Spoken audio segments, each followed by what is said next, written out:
ইয়া জাল জালালি ওয়াল ইকরম, এই দোয়াটি 13 বার পড়লে কি লাভ হয় আপনি জানলে অবাক হয়ে যাবেন। আল্লাহ রব্বুল আলমিনের সিফাতি নামসমূহের মধ্য থেকে অত্যন্ত গুরুত্বপূর্ণ এবং অন্যতম একটি নাম হলো ইয়া জাল জালালি ওয়াল ইকরম, যেই নামের কথা আল্লাহ রব্বুল আলমিন সূরাতুল আর রহমানের সর্বশেষ আয়াত তাবারাকাসমু রাব্বিকা জিল জালালি ওয়াল ইকরাম এই আয়াতের মধ্যে বলেছেন। এই আয়াতের মধ্যে থেকে জিল জালালি ওয়াল ইকরাম নামটি যদি 13 বার পাঠ করেন তাহলে অনেক ফজিলত আছে। তো এই ফজিলতগুলো আমি আপনাদেরকে বর্ণনা করব এবং এই আমলটি 13 বার আপনারা কিভাবে কোন পদ্ধতিতে কখন করবেন আজকের এই ভিডিওতে আমরা সেটা বর্ণনা করব। অতএব ভিডিওর সাথেই থাকুন। সম্মানিত দর্শক শ্রোতা, যে ব্যক্তি ইয়া জাল জালালি ওয়াল ইকরাম এই আমলটি বেশি বেশি করবে, এই আমলটি পাঠ করবে, আল্লাহ রব্বুল আলামিন তার যত মাহবুব বান্দা আছেন, নৈকট্যপ্রাপ্ত বান্দা আছেন, নিকটবর্তী লোক আছেন, আপনার নামের লিস্টটাও তাদের নামের সাথে আল্লাহ রব্বুল আলামিন সংযুক্ত করবেন, অর্থাৎ আল্লাহ তাআলা আপনাকে প্রিয় বান্দা হিসেবে কবুল করবেন। 2 নম্বর, যে ব্যক্তি ইয়া জাল জালালি ওয়াল ইকরাম এই জিকিরটি করবে, এই আমলটি করবে, আল্লাহ রব্বুল আলামিন তাকে শত্রুময়ী থেকে, সর্বপ্রকার অনিষ্টতা থেকে আল্লাহ তাআলা হেফাজত করবেন। এই জন্য এই নামটিকে অত্যন্ত গুরুত্বের সাথে, ভালোবাসার সাথে বেশি বেশি জপতে থাকেন। আর আমার বাতলানো পদ্ধতি অনুযায়ী আপনারা আমলটা করে দেখুন, অবশ্যই আপনারা এর ফজিলত পাবেন।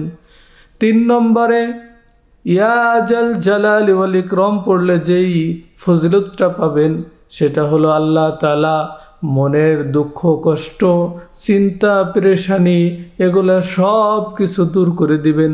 আমরা অনেকে আছি অনেক সময় বিভিন্ন দুঃখে কষ্টের মধ্যে থাকি, যেগুলো আমরা কারো কাছে বলতে পারি না, কিন্তু আল্লাহ রব্বুল আলামিন তার এই সিফাতি নামের উসিলা করে এই সমস্ত দুঃখ কষ্টকে দূর করে দিবেন। 4 নম্বর, আপনি ইয়া জাল জালালি ওয়াল ইকরাম পরে যে ফজিলতটা পাবেন তা হলো ব্যবসা বাণিজ্য, চাকরি বাকরির মধ্যে আল্লাহ রব্বুল আলামিন বরকত দান করবেন।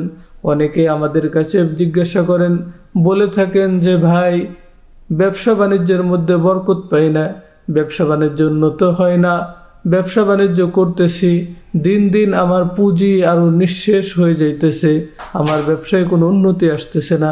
আমি আপনাদেরকে বলবো অবশ্যই আপনারা এই আল্লাহ তাআলার সিফাতি নামটিকে গুরুত্ব সহকারে আমল করুন।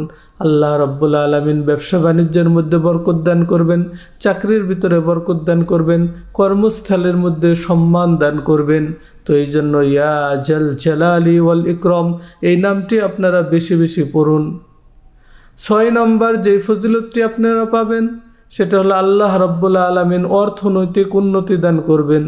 আল্লাহ তাআলা আপনার সমস্ত কাজের মধ্যে, আপনার ব্যবসা বাণিজ্যের মধ্যে, ধন দৌলতের মধ্যে এমন বারাকা দান করবেন যে আপনি নিজে কল্পনাও করতে পারবেন না।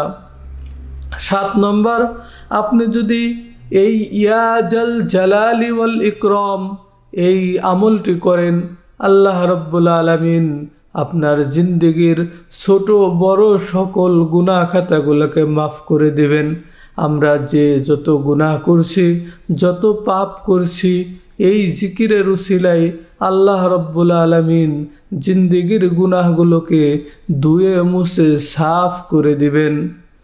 8 নম্বর, আপনি যদি ঋণগ্রস্ত থাকেন, অনেকে বিভিন্ন কারণে অনেক সময় অনেক বড় ঋণের বোঝা মাথায় নিয়ে ঘুরেন চলেন, তো আল্লাহ রব্বুল আলামিন এই পবিত্র নামের জিকির আর উসিলা করে আল্লাহ তাআলা আপনার জিন্দেগির সমস্ত ঋণগুলোকে পরিশোধ করার ব্যবস্থা করে দেবেন।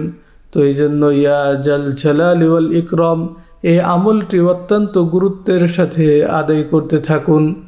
9 নম্বর, আপনি যেই ফজিলতটা পাবেন সেটা হলো যদি ইয়া জাল জালালি ওয়াল ইকরাম এই তাসবিহটি, এই জিকিরটি, এই দোয়াটি বেশি বেশি পাঠ করেন, তাহলে আল্লাহ রব্বুল আলামিন আপনি আল্লাহ তাআলার কাছে যে দোয়া করবেন, আল্লাহ তাআলার কাছে যা চাবেন, আল্লাহ তাআলা সেগুলোই আপনাকে দান করবেন। তো এই জন্য আমি এখন আপনাদেরকে বলবো যে এই ইয়া জাল জালালি ওয়াল ইকরাম এই আমলটি আপনারা কিভাবে করবেন।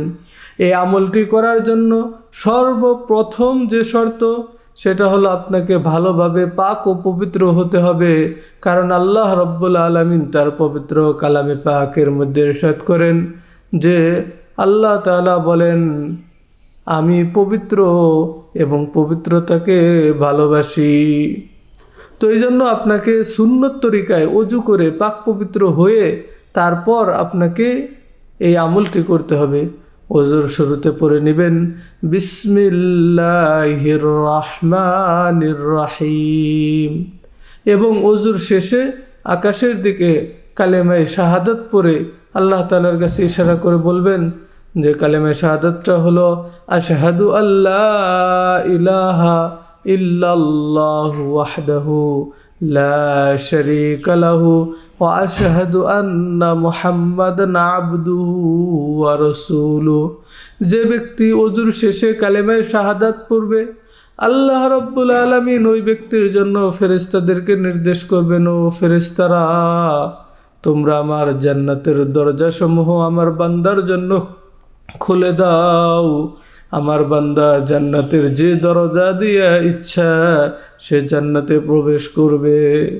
তো এই জন্য ওজুর শেষে আমরা কালেমায়ে শাহাদাত পড়ব, এবং তারপর আমাদের যেটা কর্তব্য সেটা হলো আমরা দিনের বেলায় আমলটি করি বা রাতের বেলায় আমলটা করি পাক পবিত্র অবস্থায় যাই নামাজ বিছিয়ে অথবা পাক পবিত্র স্থানে গিয়ে আমরা ইস্তেগফার পাঠ করব।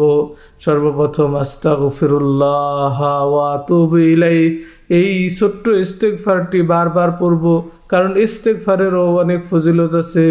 কারণ হাদিসের মধ্যে আসছে মান লাজিমাল ইস্তেগফার জাআলাল্লাহু লাহু মিন কুল্লি যায়কিন মাখরাজা।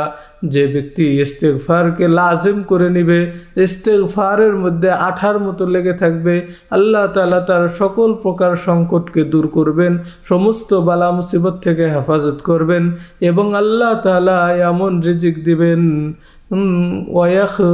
ওয়ায়ারযুকু লিমান ইয়াশাউ লা ইয়াহতাসিব।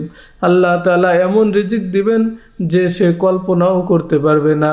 এই ইস্তেগফারের মাধ্যমে আল্লাহ তাআলা ধন দৌলতে বরকত দান করবেন, সংসারে বরকত দান করবেন, এবং নেককার সন্তান দান করবেন। এই জন্য আমরা ভালো করে ওযু করে পাক পবিত্র হয়ে ইস্তেগফার পাঠ করে নিব। তারপর আমরা দরুদ শরীফ পাঠ করব। যে কোনো দরুদ শরীফই পড়া যেতে পারে, তবে নামাজের মধ্যে যে দরুদটা পড়ে থাকে দরুদে ইব্রাহিম, এটা পড়তে পারলেও ভালো। যদি তাও না হয় অন্ততপক্ষে ছোট্ট যে দরুদ শরীফটি আছে সাল্লাল্লাহু আলাইহি ওয়াসাল্লাম, এই দরুদটি আমরা বেশি বেশি পাঠ করে নিব। কারণ হাদিসে পাকের মধ্যে নবী করিম সাল্লাল্লাহু আলাইহি ওয়াসাল্লাম ইরশাদ করেন, যে ব্যক্তি একবার দরুদ শরীফ পাঠ করে আল্লাহ রাব্বুল আলামিন তার উপর 10টি রহমত নাজিল করেন, 10টি গুনাহ মাফ করেন, এবং 10টি নেকি তার আমলনামার মধ্যে দান করেন। সুবহানাল্লাহ, কত বড় ফজিলত! এছাড়াও হাদিসের মধ্যে আরও আসছে, নবী করিম সাল্লাল্লাহু আলাইহি ওয়াসাল্লাম ইরশাদ করেন, যখন কোনো বান্দা বান্দিরা আমার উপর দরুদ পাঠ করে আল্লাহ রাব্বুল আলামিনের পক্ষ থেকে 2 জন ফেরেশতা নিযুক্ত করা থাকে, যেই ফেরেশতাগুলা এই দরুদ আমার কাছে পৌঁছে দিতে থাকে যে আপনার অমুক উম্মত এরকমভাবে অমুক ব্যক্তির ছেলে সে আপনার উপর দরুদ পাঠ করছে, এই দরুদ পৌঁছানোর জন্য আমরা আসছি। তো এরকমভাবে দরুদের আরও অনেক ফজিলত আছে। আল্লাহ রাব্বুল আলামিনের নির্দেশে নবী করিম সাল্লাল্লাহু আলাইহি ওয়াসাল্লাম কিয়ামতের দিন এই বান্দার জন্য আল্লাহর দরবারে সুপারিশ করবে, তাকে হাউজে কাউসারের পানি পান করাবে, তাকে জান্নাতের উচ্চ স্তরে সমাসীন করাবেন। তো এই জন্য আমাদের সর্বপ্রথম কাজ হলো পাক পবিত্র হয়ে ওযু করে ইস্তেগফার করা, দরুদ শরীফ পাঠ করা, তারপর ইয়া জাল জালালি ওয়াল ইকরাম সর্বনিম্ন 13 বার পাঠ করা। আপনি 13 বার, 33 বার, 43 বার, 100 বার, 200 বার, 500 বার আপনার সময় অনুযায়ী, আপনার সামর্থ্য অনুযায়ী আপনি পাঠ করতে পারেন। কিন্তু অত্যন্ত আজমত, মোহাব্বত এবং গুরুত্ব সহকারে এই আমলটা যদি করেন, এই আমলের পর আল্লাহ তাআলার দরবারে যে দোয়া করবেন, আল্লাহ তাআলা সকল দোয়াকে কবুল করবে। আল্লাহ তাআলা আমাদের সবাইকে এই আমলটি বেশি বেশি করার তৌফিক দান করেন।